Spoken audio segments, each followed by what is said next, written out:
Hello guys, welcome back to my channel. Welcome to Finance Market. Welcome to another video. Guys इस video के अंदर हम लोग बात करेंगे MTNL के बारे में। जी हाँ, महानगर टेलीफोन निगम लिमिटेड के बारे में। यहाँ पे हम लोगों ने देखा था फ्राइडे के दिन की कि ज़बरदस्त हम लोगों को एक बुलिश पैटर्न देखने को मिला था एंड मोमेंट में।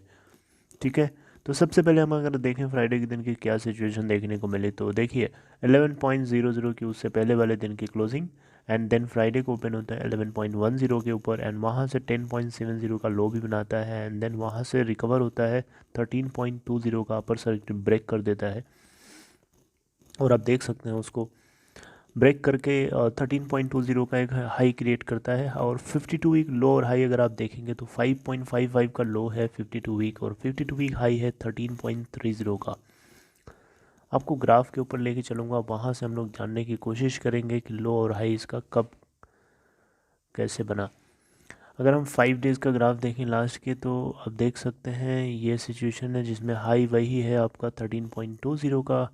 लास्ट के 1 मंथ का अगर आप ग्राफ देखें तो इसमें लो आपको दिखेगा 9.35 का, जो कि 20 नवंबर 2020 को बनाया था और हाई है 13.20 का, जो कि 18 दिसंबर 2020 को बनाया था, यानी फ्राइडे का दिन।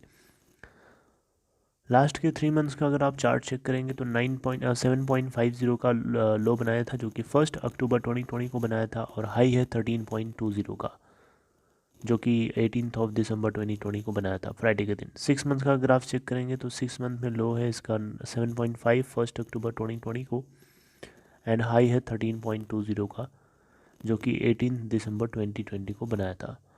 तो एक तरीके से देखें तो इसके अंदर जो है लास्ट के 1 ईयर का, चलिए देखते हैं, उसके आधार पर हम सोचेंगे। 1 ईयर में इसका हाई है 13.30 का, जो कि 20 जनवरी 2020 को बनाया था और लो है 5.55 का, जो कि 25 मार्च 2020 को बनाया था। उसके बाद से अगर देखें तो इसके अंदर ज़बरदस्त रैली देखने को मिली। 5.55 से आज 13.30 और 20 के बीच में फंसा हुआ है। सोच सकते हैं एक ज़बरदस्त रैली देखने को हम लोगों को मिली, राइट।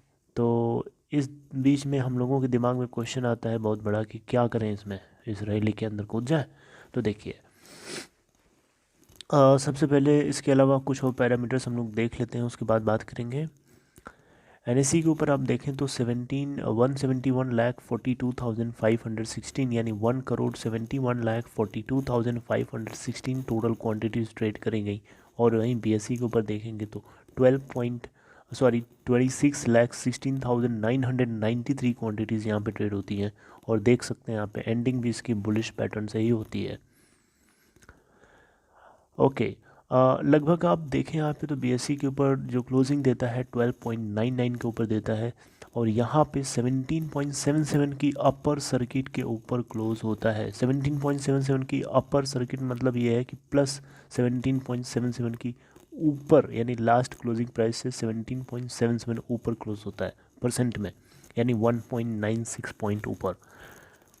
और यहाँ पे अगर आप देखें तो 52 वीक लो है 5.55 का और 52 वीक हाई है 13.32 का।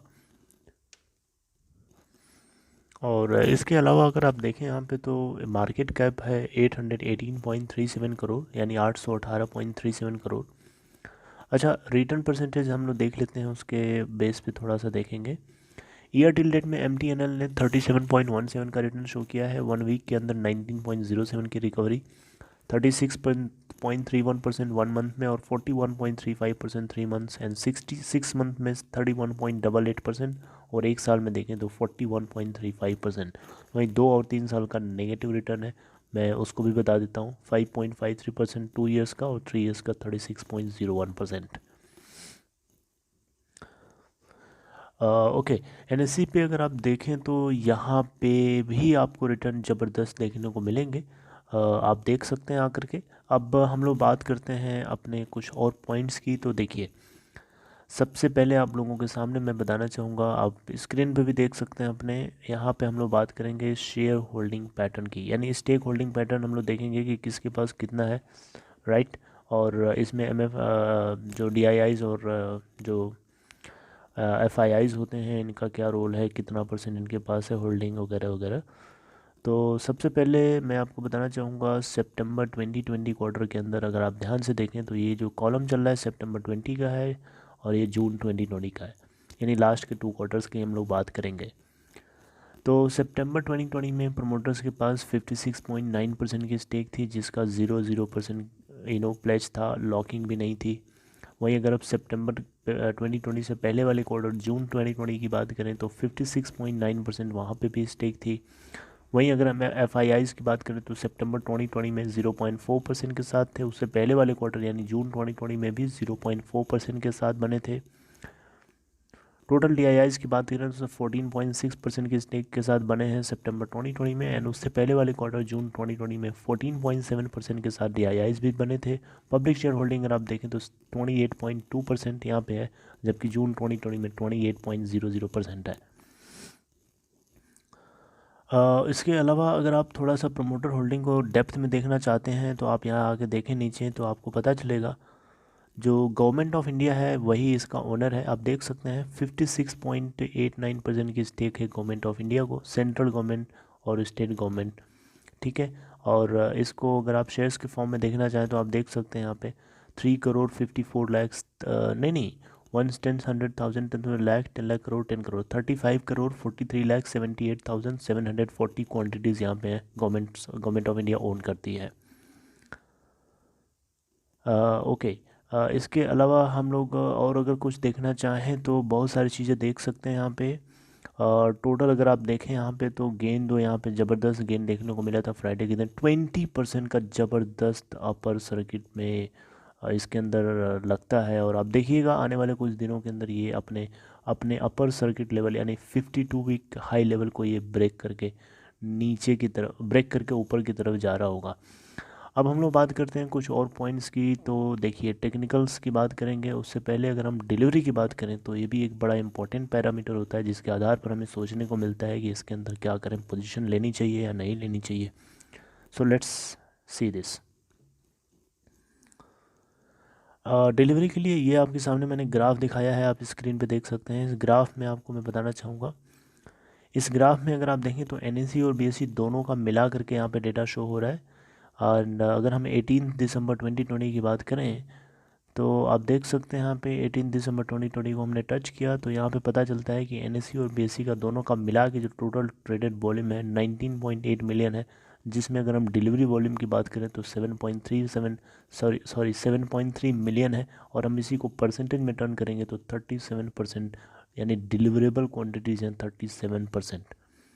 अब चाहें तो इसको इंडिविजुअली भी देख सकते हैं, लेकिन मैं उसको अलग से बताना नहीं चाहता हूँ।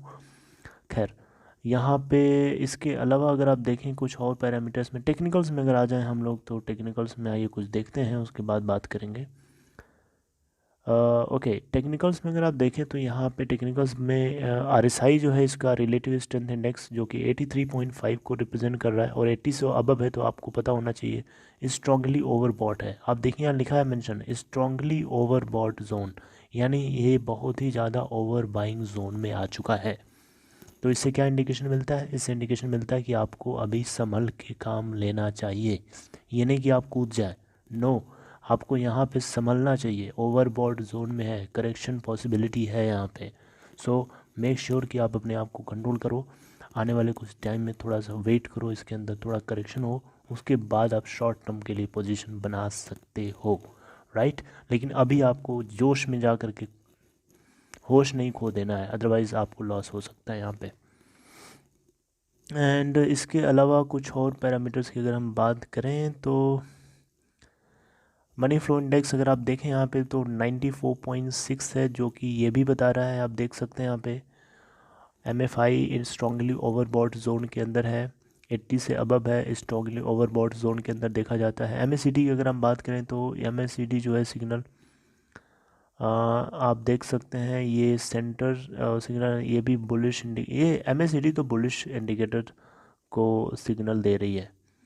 एंड इसके अलावा अगर आप मूविंग एवरेजेस में देखें तो आप देख सकते हैं कि 30 डेज़ के मूविंग एवरेज के 10.1 है जो कि 100 डेज़ का मूविंग एवरेज 9.4 है, 50 डेज़ का 9.7 है, 30 डेज़ का 10.1 है, 200 डेज़ का 8.7 है। तो इन सभी के ऊपर जा चुका है, you should know this. Okay, so ये कुछ पैरामीटर्स हैं जिनके ऊपर आपको नज़र बना के रखनी है। अब आप क्वेश्चन पूछ रहे होंगे कि क्या आपको इसके अंदर पोजीशन लेनी चाहिए अभी या नहीं लेनी चाहिए।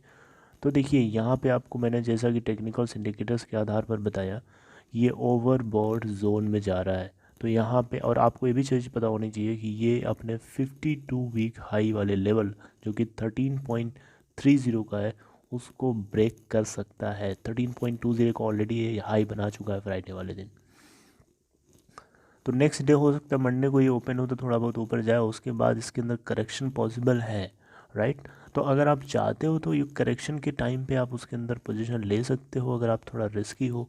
अदरवाइज़ आप थोड़ा वेट करना चाहते हो तो वेट करो, एंड वेट करने के बाद देखो कि इसके अंदर कंसोलिडेशन फेज जहाँ पे आ रही है वहाँ पे आप पोजीशन लें और थोड़ा सा आप मार्जिन के साथ एग्जिट हो जाएं तो ज़्यादा सही है। आपको पता होना चाहिए MTNL ठीक ठाक है, कोई बुरा नहीं है, लेकिन यहाँ पे इंडिया के अंदर जो टॉप 3 ऑपरेटर्स हैं वोडा, आइडिया, एयरटेल एंड जियो, इन तीनों ने बिल्कुल धूम मचा रखा है। MTNL और BSNL को गवर्नमेंट ऑफ इंडिया उतना ज़्यादा केयर नहीं कर रही है जितना पहले करा करती थी, राइट। नहीं तो ये दोनों टॉप बेस्ट सर्विसेज देती थी, लेकिन आज की डेट में इनकी सर्विसेज डिग्रेड हो चुकी है बिकॉज ऑफ गवर्नमेंट के ना केयर करने की वजह से, गवर्नमेंट के केयरलेसनेस की वजह से, राइट। तो यहाँ पे अब देखते हैं कुछ सिचुएशन क्या इमर्ज होती है। हो सकता है इसके बोर्ड की मीटिंग हो, AGM भी हो सकती है 31 दिसंबर को, हो सकता है कोई अपडेट हो, कोई एजेंडा इनका कंप्लीट होना है शायद, मैंने न्यूज़ सुनी थी। एंड लेट्स सी कि क्या होता है आने वाले कुछ दिनों में। जैसी भी सिचुएशन इमर्ज होती है डेफिनेटली आपको पता चलेगा। So for that you have to be connected with this channel. If you are not connected, please make sure to be connected and hit the bell icon to get notifications properly. And one thing, if you are interested to open Demat account or trading account, there is a link in description box of this video.